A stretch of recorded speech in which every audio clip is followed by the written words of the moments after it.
हाय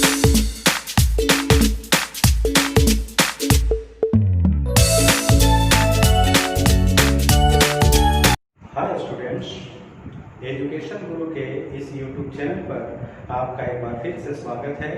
आज हम इस वीडियो में 12वीं क्लास के केमिस्ट्री का पहला चैप्टर सॉलिड स्टेट के 5 प्रमुख टॉपिक्स के ऊपर डिस्कस करने वाले हैं। ये 5 टॉपिक्स परीक्षा की दृष्टि से बहुत ही इम्पोर्टेंट है, तो चलिए इन 5 टॉपिक्स पर एक नज़र देखते हैं। ये टॉपिक्स हैं इकाई सेल, जिसको हम लोग एकक कोशिका भी कहते हैं। एनसीईआरटी के बुक में इकाई सेल के स्थान पर क्या लिखा है? एकक कोशिका।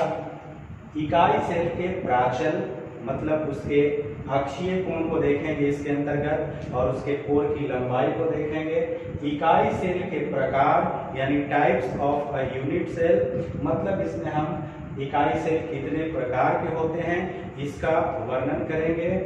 इकाई सेल में परमाणुओं की संख्या, मतलब इसमें हम ये सबसे मोस्ट इम्पॉर्टेंट टॉपिक होने वाला है आज का, इकाई सेल में परमाणुओं की संख्या, क्योंकि इससे ऑब्जेक्टिव भी क्वेश्चन पूछे जाते हैं और सब्जेक्टिव भी क्वेश्चन पूछे जाते हैं। इसी प्रकार से एक हमारा सबसे इम्पोर्टेंट ये भी होगा इकाई सेल के आयाम की गणना। आयाम का मतलब है बीमा यानी dimensions, calculation of dimensions of unit cell. तो ये 5 टॉपिक्स के ऊपर आज हम लोग इस वीडियो में डिस्कस करने वाले हैं। तो आज का वीडियो बहुत ही इम्पोर्टेंट होने वाला है। तो स्टूडेंट्स, हमारा पहला टॉपिक है इकाई सेल यानी एकक कोशिका, जिसे अंग्रेजी में यूनिट सेल कहते हैं। क्लास में इसकी भी चर्चा हो गई थी, लेकिन यहाँ पर हम इसी टॉपिक से इस वीडियो की शुरुआत कर रहे हैं। आकाशीय जालक का वह छोटा भाग जिसकी 3D में पुनरावृत्ति होने पर, 3D का मतलब क्या हुआ? एक्स वाई जेड, 3 अक्ष एक्स वाई और जेड। 3D में पुनरावृत्ति होने पर संपूर्ण क्रिस्टल उत्पन्न होते हैं। मतलब यह हुआ कि यदि हम कई यूनिट सेल को जैसे ये एक यूनिट सेल हुआ, इस कई यूनिट सेल को आगे, है ना, आजू बाजू, पीछे, ऊपर, नीचे, मतलब कई यूनिट सेल को जब हम 3D के रूप में सजा दें तो एक प्रकार से एक आकाशीय जालक की रचना हो जाएगी। इसका मतलब यह हुआ कि यूनिट सेल वास्तव में आकाशीय जालक का ही एक छोटा सा हिस्सा है। जैसा कि आप आकृति में देख रहे हो, ये आकृति आकाशीय जालक है जो कई प्रकार के यूनिट सेल के 3D में सजाने पर बना है। और जब इसके एक पार्ट को हम यहाँ से निकाल के रख दें तो वही छोटा सा भाग क्या कहलाएगा? यूनिट सेल कहलाएगा। तो स्टूडेंट्स, इकाई सेल के परिभाषा के बाद अब हम दूसरे टॉपिक्स की तरफ चलते हैं, जिसका नाम है इकाई सेल के प्राचल। प्राचल का मतलब है कि इकाई सेल के अंतर्गत, जैसे अगर ये एक यूनिट सेल है ना, घनाकार, एक यूनिट सेल के अंतर्गत वो कौन कौन सी चीज होती है जिससे इसकी माप की जा सकती है। ठीक है, तो आइए हम एक यूनिट सेल के प्राचल के बारे में जानते हैं।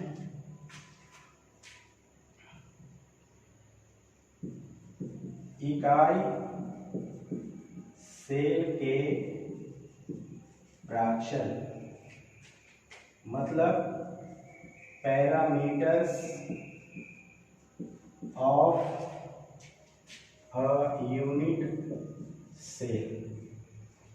इकाई सेल के प्राचल के विषय में हमें एक पिक्चर बनानी होती है और उस पिक्चर में ही दिखाना होता है कि इसके पैरामीटर्स कौन कौन से हैं। तो चलिए फटाफट एक यूनिट सेल बनाते हैं और उसके प्राचल को दर्शाते हैं।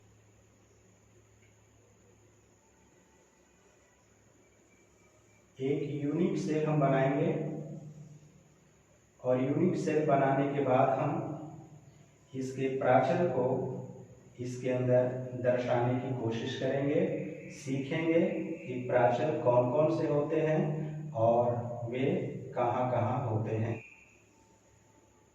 यह हमारा एक यूनिट सेल है जो जालक बिंदुओं के साथ हम इसको दर्शाएंगे, ये उसके जालक बिंदु हैं।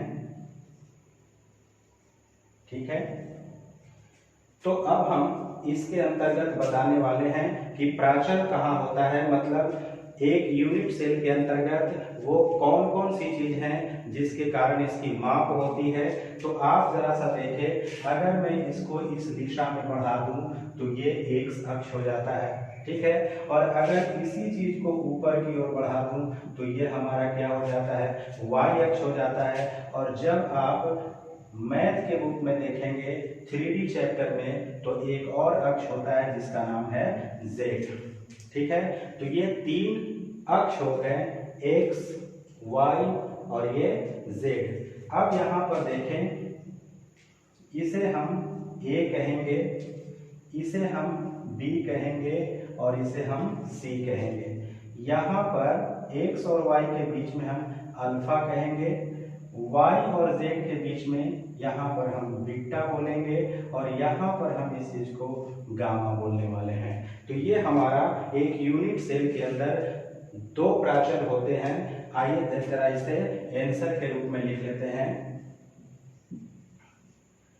इकाई सेल के प्राचल अर्थात पैरामीटर्स निम्न हैं। पहला, ठीक है, एक कोर की लंबाई, जो हमने स्मॉल लेटर में ABC लिखा है उसे कोर की लंबाई कहते हैं, यानी कोर की लंबाई। तो यहाँ पर A, B तथा क्या है, C है। ठीक है ना। इसके बाद हम एक और चीज दिखाएंगे जिसे हम अक्षीय कोण कहते हैं, अक्षीय कोण। और यहाँ पर हमारा अक्षीय कोण कौन कौन है, अल्फा, बीटा और गामा।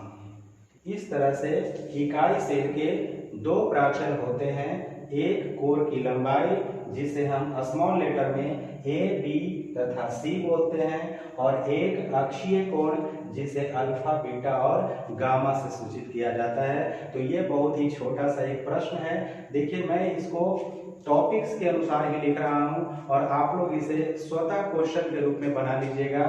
जैसे क्वेश्चन बनाइएगा कि इकाई सेल के प्राचल लिखें, इकाई सेल के प्राचल कौन कौन से हैं, इकाई सेल के प्राचल को चित्र के माध्यम से समझाएं, तो आप इसका आंसर ये लिख लेंगे कि इकाई सेल के प्राचल यानी पैरामीटर्स निम्न हैं। पिक्चर बनाने के बाद कोर की लंबाई AB तथा C और अक्षीय कोण अल्फा, बीटा और गामा।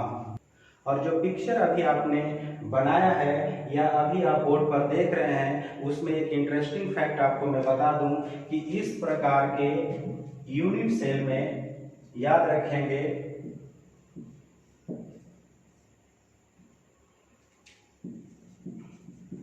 घनाकार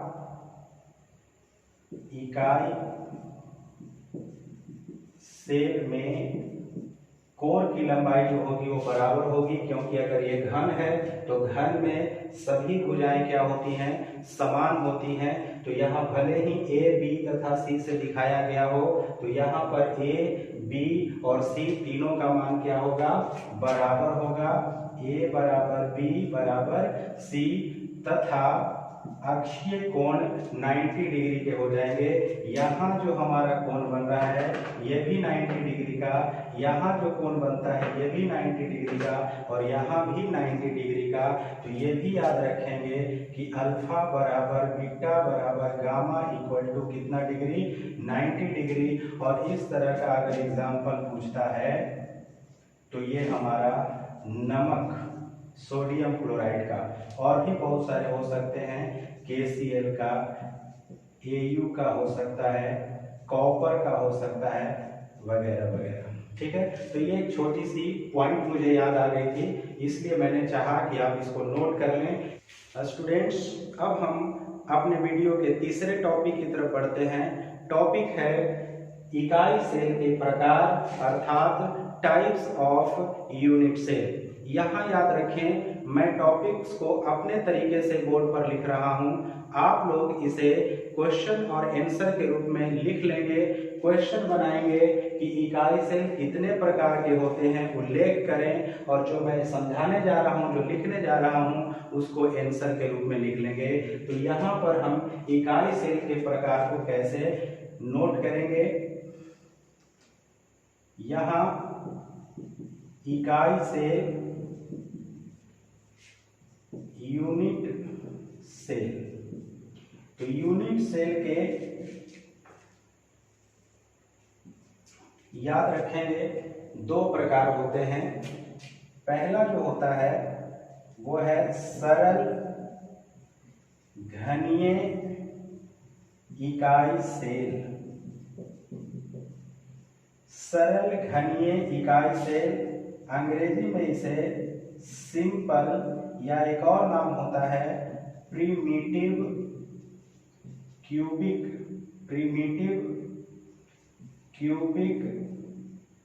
यूनिट सेल, ये इसका नाम है। सरल घनीय इकाई सेल मतलब सिंपल, प्रिमिटिव एक ही शब्द हुआ, सिंपल या primitive cubic unit cell. Cubic मतलब घनीय, घन के आकार का होता है, इसलिए क्यूबिक यूनिट सेल। और याद रखेंगे इसे संक्षेप में हम लोग SCC कहते हैं, सिंपल क्यूबिक यूनिट सेल। ठीक है, सिंपल का S लिया, क्यूबिक का C लिया और यहाँ पर सेल लिया।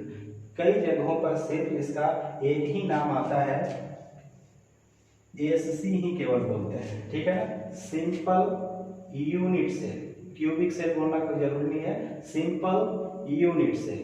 अब यहाँ पर देखिए दूसरा जो हमारा है, दूसरा वो है केंद्रित इकाई सेल। याद रखेंगे इसे अंग्रेजी में हम लोग सेंटर्ड यूनिट सेल कहते हैं। ठीक है, तो यहाँ पर देखिए इकाई सेल जो होते हैं वो दो प्रकार के होते हैं, सरल घनीय इकाई सेल और केंद्रित इकाई सेल। लेकिन मजे की बात यह है कि केंद्रित इकाई सेल के 3 टाइप्स होते हैं। आइए उसे इसमें नोट कर लेते हैं। तो इसके जो प्रकार हैं वो 3 प्रकार के हो जाते हैं। ठीक है, कौन कौन? एक है फलक केंद्रित इकाई सेल, इसे अंग्रेजी में हम लोग फेस सेंटर्ड यूनिट सेल कहते हैं। ठीक है, तो इसी को हम लोग संक्षेप में क्या बोलेंगे? FCC। दूसरा हमारा है पिंड केंद्रित का मतलब होता है कि उस यूनिट सेल के बिल्कुल सेंटर में, पिंड केंद्रित इकाई सेल। इसे अंग्रेजी में हम लोग कहते हैं बॉडी सेंटर्ड यूनिट सेल, और इसे हम लोग संक्षेप में क्या कहेंगे? BCC। इसे हम लोग संक्षेप में BCC कहेंगे। और एक तीसरा जो होता है वो है अंत्य केंद्रित इकाई सेल। इसे हम लोग अंग्रेजी में एंड सेंटर्ड यूनिट सेल कहेंगे, और इसे हम लोग संक्षेप में क्या कहेंगे? ECC। इसे हम लोग संक्षेप में ECC कहेंगे। अब आप ध्यान से देखिए, ये टॉपिक काफी महत्वपूर्ण है क्योंकि इसी के ऊपर आज हम लोग परमाणुओं की संख्या भी निकालेंगे, आयाम की गणना भी करेंगे। तो इस टॉपिक्स को बहुत ही ठीक ढंग से देखिएगा, समझिएगा।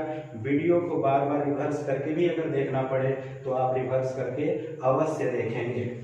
चलिए एक बार फिर रिपीट कर दूं, इकाई सेल 2 प्रकार के होते हैं। एक सरल घनीय इकाई सेल, सिंपल या प्रिमिटिव क्यूबिक यूनिट सेल, इसे संक्षेप में SCC बोलेंगे या SC भी बोलेंगे।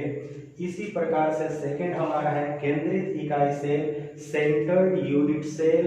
सेंटर्ड यूनिट सेल इसलिए क्योंकि इसमें परमाणु जो होंगे यूनिट सेल के केंद्र के ऊपर भी होंगे, चाहे वो फलक के ऊपर हो, चाहे वो बॉडी के अंदर हो, चाहे वो किनारों के अंतर्गत हो।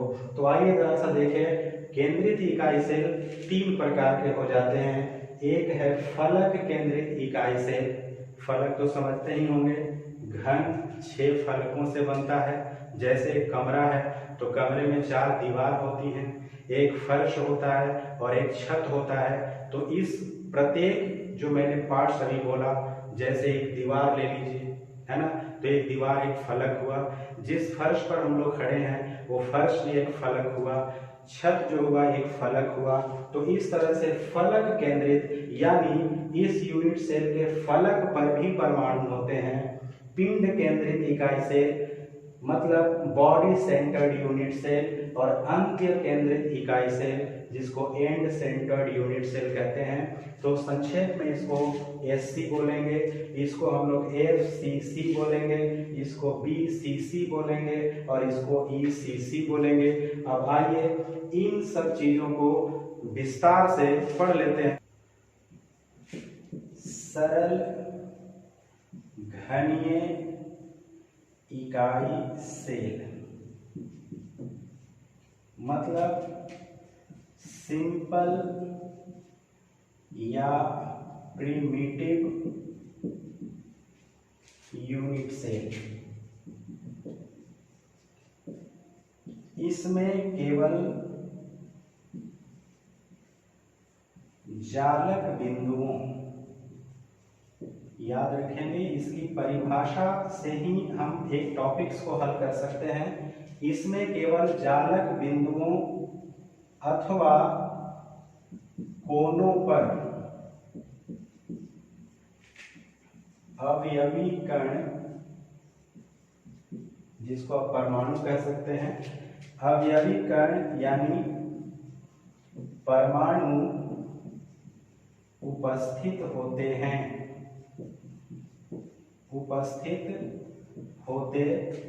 याद रखेंगे। सरल घनीय इकाई सेल की परिभाषा अगर किसी ने पूछा तो आप यह कह सकते हैं कि वह इकाई सेल जिसमें केवल जालक बिंदुओं अथवा कोनों पर अवयवी कण उपस्थित होते हैं। यानी सरल घनीय इकाई सेल में केवल जालक बिंदुओं पर ही अवयवी कण मौजूद होते हैं। तो चलिए इसका पिक्चर बना करके देख लेते हैं। सबसे पहले हम एक यूनिट सेल बनाएंगे, क्योंकि यूनिट सेल की ही बात हो रही है। ये हमारा, आप किधर से भी बना सकते हैं, इस साइड में भी बना सकते हैं, इधर से भी बना सकते हैं, कोई दिक्कत की बात नहीं है। ये यहाँ पर देखिए, यही इसका जालक बिंदु है, यहाँ इसका जालक बिंदु है और यहाँ इसका जालक बिंदु, यहाँ यहाँ और यहाँ यहाँ और यहाँ। पिक्चर में आप देखिए कि एक यूनिट सेल के ऊपर केवल कोनों पर या कहिए जालक बिंदुओं पर परमाणुओं को दर्शाया गया है। तो इस प्रकार की रचना को हम लोग क्या कहते हैं, सरल घनीय इकाई सेल, यानी इसको हम सिंपल या प्रिमिटिव यूनिट सेल कह सकते हैं, या इसी को हम लोग एससीसी भी कहते हैं। तो इस प्रकार से हम देख सकते हैं कि सिंपल प्रिमिटिव यूनिट सेल के अंतर्गत सिर्फ कोनों पर मौजूद होता है। तो एक इंटरेस्टिंग बात मैं आपको बता दूं कि इसमें जालक बिंदु कितने होंगे, है ना। कभी कभी क्वेश्चन कर देगा कि सरल घनीय इकाई सेल में कितने जालक बिंदु होते हैं, तो सिर्फ ये 8 कॉर्नर्स गिन लीजिए, 8 कोने होते हैं। तो जाहिर सी बात है कि इसमें जालक बिंदुओं की संख्या कितनी होंगी, 8 होंगी। तो हम इसमें लिख सकते हैं कि इसमें जालक बिंदुओं की संख्या बराबर 8 होती है। ठीक है, तो ये हमारा हो गया सरल घनीय इकाई सेल। अब हम चलते हैं इसके दूसरे भाग की ओर। दूसरा हमारा है फलक केंद्रित इकाई सेल। फलक केंद्रित इकाई सेल, इसे अंग्रेजी में हम लोग फेस सेंटर्ड यूनिट सेल कहेंगे। इसी को हम लोग FCC भी बोलते हैं। ठीक है, तो इसकी परिभाषा हम कैसे लेंगे? इसमें जालक बिंदुओं के अतिरिक्त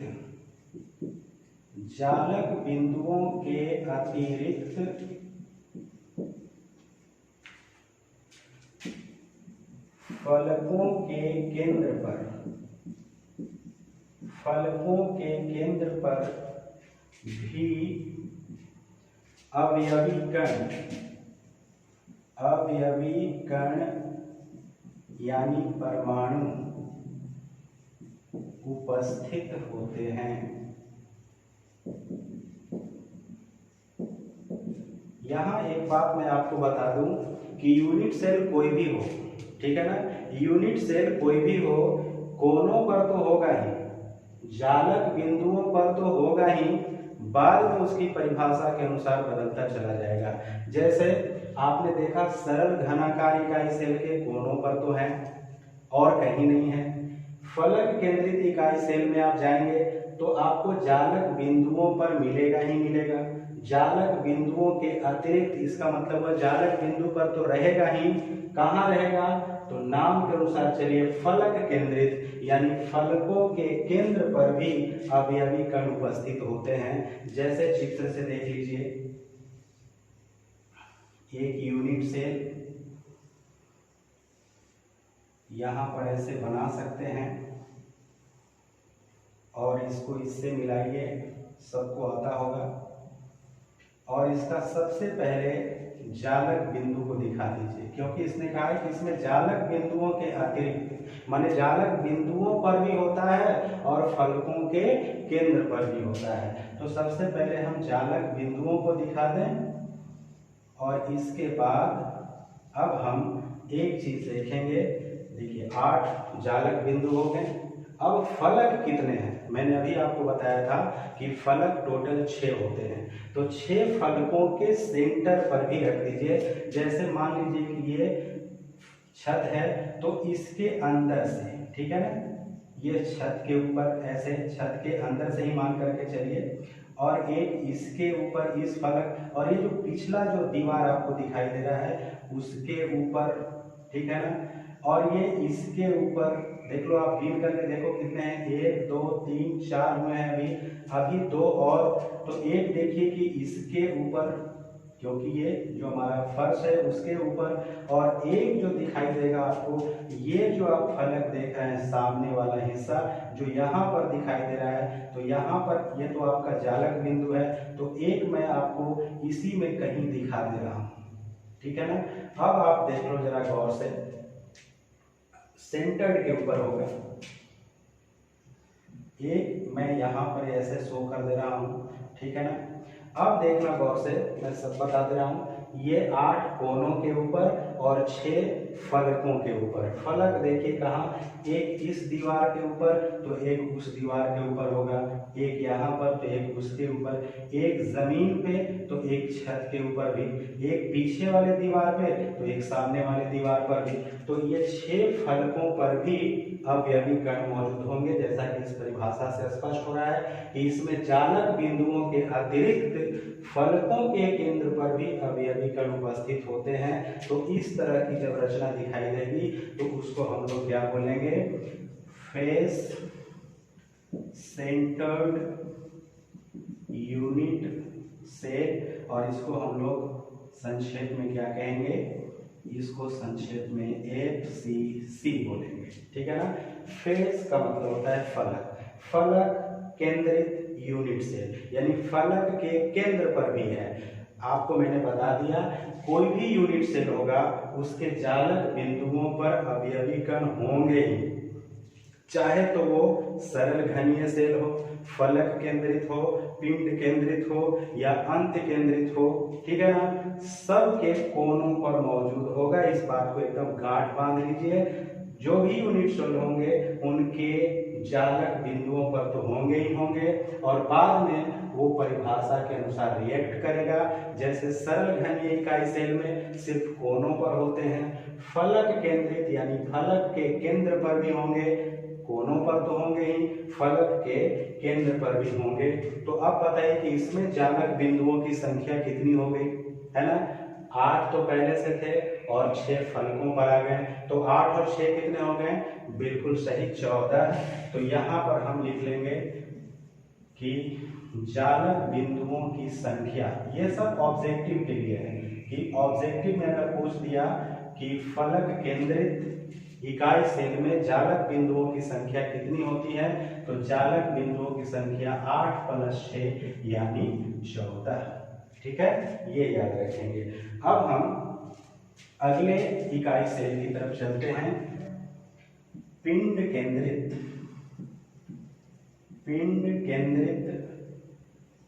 इकाई सेल, ठीक है।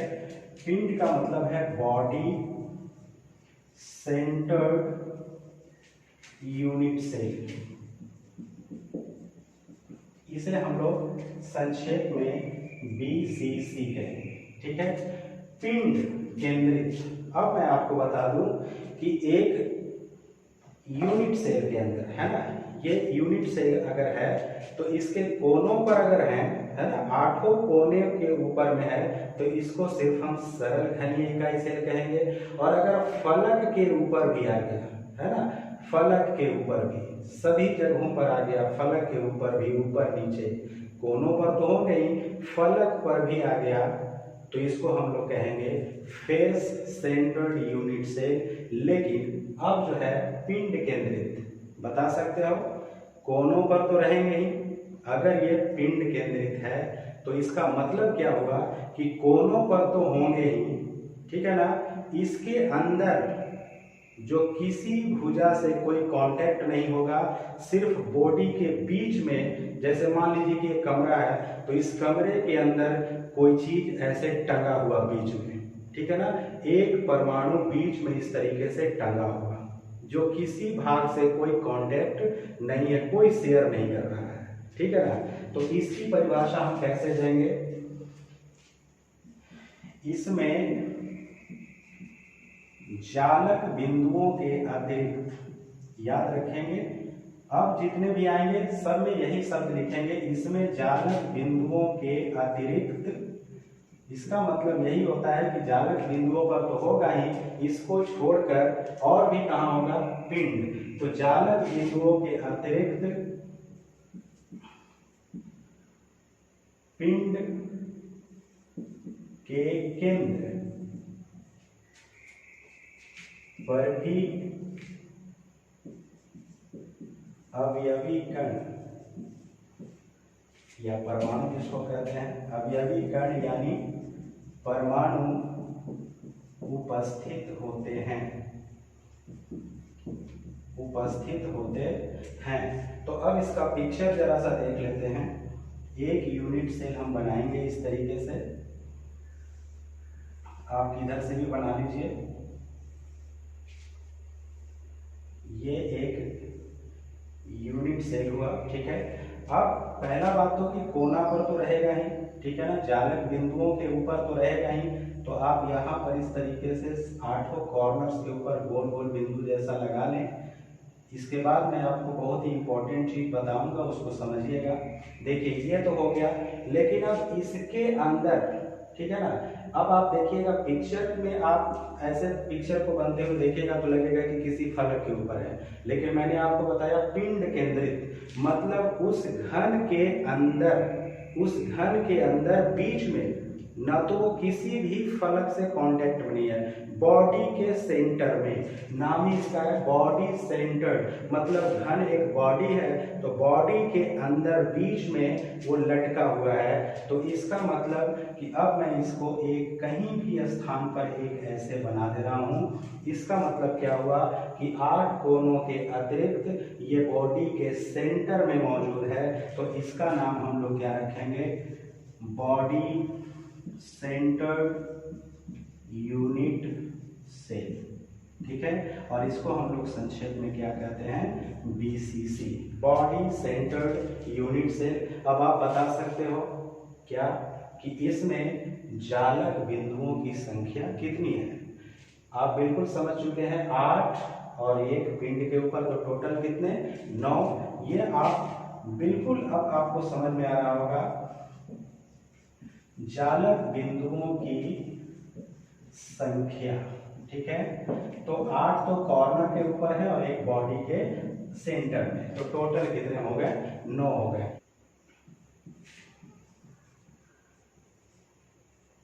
अंत्य केंद्रित इकाई सेल, ठीक है, इसे हम लोग कैसे अंग्रेजी में लिखेंगे, एंड सेंटर्ड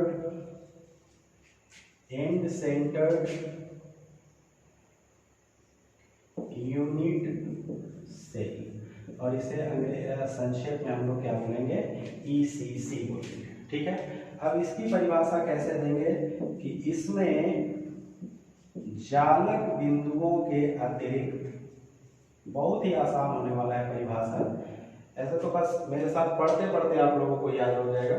इसमें जालक बिंदुओं के अतिरिक्त किन्हीं दो विपरीत फलकों के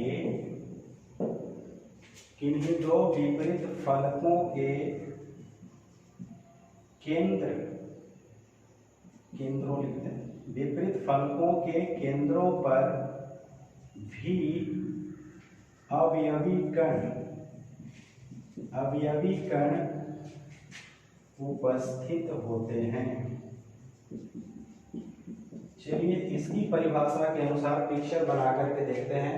अंत्य केंद्रित इकाई cell, end centred unit cell, ECC, इसमें जालक बिंदुओं के अतिरिक्त मतलब कॉर्नर, कोनों के अतिरिक्त, कोनों पर तो रहेंगे ही, कोनों के अतिरिक्त दो विपरीत फलक, चाहे तो आप फर्श और छत को ले लीजिए, चाहे तो आप ये आमने सामने वाले दीवार को ले लीजिए, चाहे तो अगल बगल के, है ना।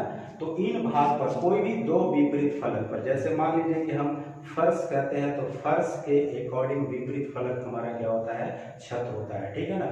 और अगर मैं इस दीवार की बात कर रहा हूं तो इस दीवार के सामने विपरीत फलक ये हुआ। तो चलिए पिक्चर बना करके देखते हैं और फिर जालक बिंदुओं की संख्या भी हम लोग जान जाएंगे। जालक बिंदुओं की संख्या निकालना बहुत ही आसान है, ठीक है ना। ये हमारा एक यूनिट सेल हो गया। अब बिल्कुल आसानी से हम कोनों के ऊपर में कणों को दिखा देंगे, ठीक है। और अब मैं आपको बता रहा हूं कि दो विपरीत फलकों पर, जैसे मैं अगर इस फर्श के ऊपर दिखा रहा हूं, ठीक है ना, इस फर्श के ऊपर दिखा रहा हूं कि ये फर्श के ऊपर है, तो अब इस छत के ऊपर मैं दिखा रहा हूं, ठीक है ना, कि ये यहाँ पर है। अगर मैं इसके ऊपर लेता तो मुझे इसके ऊपर लेना पड़ता, और अगर सामने वाली दीवार के ऊपर लेना होता तो फिर मुझे पीछे वाली दीवार के ऊपर दिखाना होता, क्योंकि दो विपरीत फलकों के केंद्रों पर विपरीत फलक को लेना है ना। तो इसका मतलब इसको हम लोग क्या बोलेंगे, एंड सेंटर्ड यूनिट सेल, और इसको अंग्रेजी में हम लोग संक्षेप में ईसीसी कहेंगे। और बताइए जालक बिंदुओं की संख्या कितनी हुई, जालक बिंदुओं की संख्या टोटल कितनी हुई, 8 और 2 10। 8+2 यानी कि जी। अगले टॉपिक्स पे जाने से पहले मैं आपको एक ऐसे अंडरस्टैंडिंग की तरफ ले जाना चाहता हूँ जिसके बाद वो टॉपिक्स काफ़ी आसान हो जाएगा। आइए जरा सा हम लोग कुछ अंडरस्टैंडिंग को अपने दिमाग में बिठाने की कोशिश करें। आपने यूनिट सेल को पढ़ा। यूनिट सेल वास्तव में एक काल्पनिक संरचना है। जो संरचना आपको दिखाई गई वो उस तरह की संरचना नहीं होती है, तो किस प्रकार की होती है आइए जरा सा हम उसे दिखाते हैं। यूनिट सेल बनाने के लिए हमें 4